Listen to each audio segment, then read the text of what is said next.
രണ്ട് തരം അർജൻസി ഉണ്ട്. ഒന്ന് റിയൽ അർജൻസി, രണ്ട് ഫേക്ക് അർജൻസി.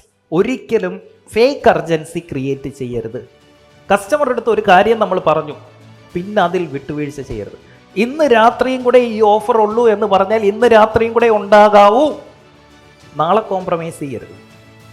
അതിന് നമ്മൾ ചെറിയൊരു പരിപാടി ചെയ്യണം. നിങ്ങൾ ഈ അർജൻസി ക്രിയേറ്റ് ചെയ്യാൻ വേണ്ടി നിങ്ങൾ പറയത്തില്ലേ 15-ാം തീയതി വരെയുള്ള ഓഫർ, 30-ാം തീയതി വരെയുള്ള ഓഫർ എന്നൊക്കെ.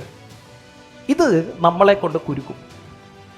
30-ാം തീയതി കഴിഞ്ഞാൽ ഈ ഓഫർ കൊടുക്കാൻ പറ്റുമോ? ഇല്ല.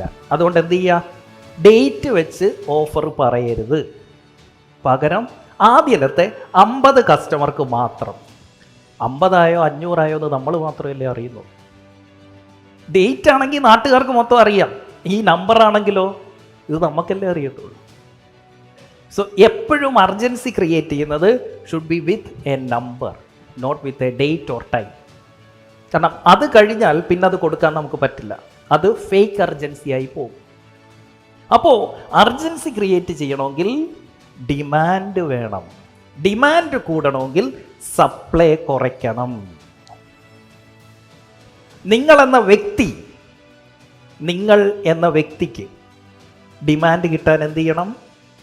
നിങ്ങളുടെ അവൈലബിലിറ്റി കുറയ്ക്കണം. നിങ്ങൾക്ക് ഓഫീസിൽ ഡിമാൻഡ് കിട്ടണോ? ആവശ്യമില്ലാതെ അവിടെ പോയി ഇരിക്കരുത്. ആവശ്യമില്ലാതെ സ്റ്റാഫിൻ്റെ തോളെ കൈയിടാൻ പോകരുത്. ആവശ്യമില്ലാതെ നിങ്ങളൊരു സാധനം പർച്ചേസ് ചെയ്യാൻ പോകുമ്പം ഒരു കൂട്ടത്തിൽ നിന്ന് ഒരുത്തനെയും കൂടെ വിളിച്ച് വണ്ടി കയറ്റിക്കൊണ്ട് പോകരുത്. അത് നമ്മളുടെ വാല്യൂ കുറയ്ക്കും, ഡിമാൻഡ് കുറയ്ക്കും. അവൈലബിലിറ്റി കുറയ്ക്കുക എന്നുള്ളതാണ് പേഴ്സണൽ ഡിമാൻഡ് കൂട്ടാനുള്ള ഏറ്റവും മികച്ച മാർഗം. എന്ന് പറയുന്ന പോലെ അർജൻസി കൂട്ടാൻ വേണ്ടി എപ്പോഴും ചെയ്യേണ്ട കാര്യം limit your supply. Urgency create ചെയ്തേ പറ്റൂ.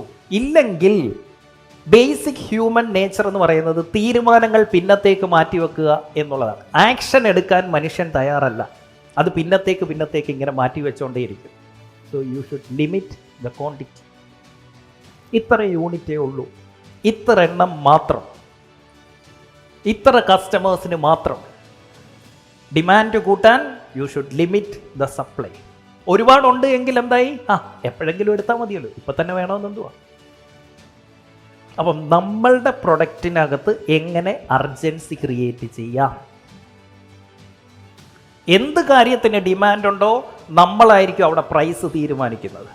ഡിമാൻഡ് ഉണ്ടെങ്കിൽ കസ്റ്റമേഴ്സ് വന്ന് ക്യൂ നിൽക്കും നമ്മുടെ സാധനം മേടിക്കാൻ. So you have to limit the supply.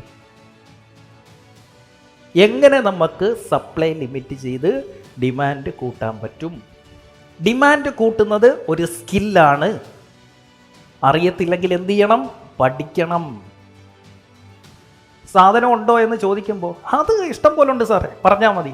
നമ്മുടെ സെയിൽസുകാർ പറയുന്നത്, എത്ര എണ്ണം വേണമായിരുന്നു സാർ, എപ്പോഴത്തേക്കാണ് വേണ്ടത്, ഞാനൊന്ന് നോക്കിയിട്ട് ഇപ്പോൾ വിളിക്കാം. 500 എണ്ണം അടുക്കി വെച്ചിട്ടുണ്ട്, എന്നാലും നമ്മൾ എന്ത് പറയും? ഞാനൊന്ന് നോക്കിയിട്ട് ഇപ്പോൾ വിളിക്കാം എന്നേ പറയാവൂ.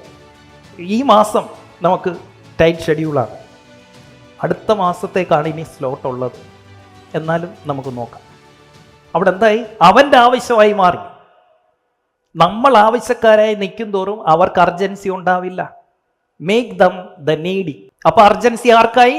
സ്വാഭാവികമായിട്ട് അവനാ, നമുക്കല്ല.